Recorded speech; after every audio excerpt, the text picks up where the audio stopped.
Details చూద్దాం.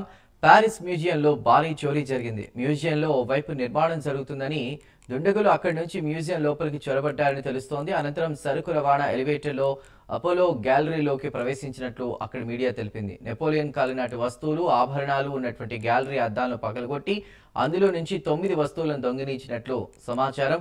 ప్రపంచ ప్రసిద్ధిగాంచిన మొనాలిసా అసలు చిత్రం ఉన్న మ్యూజియంలో ఈ ఘటన చోటు చేసుకుంది.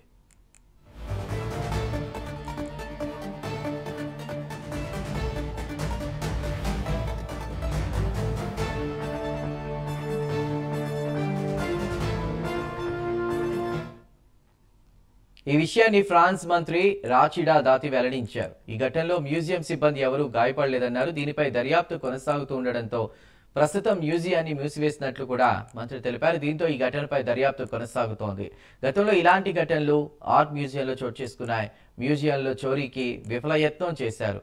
ప్రపంచ ప్రసిద్ధిగాంచిన మొనాలిసా చిత్రాన్ని 1911లో మ్యూజియంలో పనిచేసిన మాజీ కార్మికుడు వినెన్జో పెరుగ్గియా దొంగిలించాడు. 2 ఏళ్ల పాటు దీనిపై విచారణ జరిపిన అధికారులు అనంతరం అతడి నుంచి మొనాలిసా చిత్రాన్ని స్వాధీనం చేసుకున్నారు. ఇక 1983లో మ్యూజియం నుంచి 2 పురాతన కవచాలను దుండగులు దొంగిలించారు.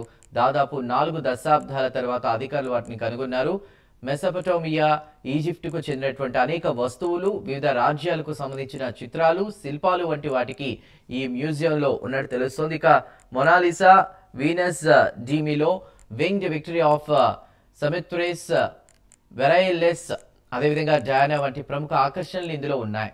ఈ మ్యూజియాన్ని రోజుకు దాదాపు 30,000 మంది సందర్శిస్తుంటారు.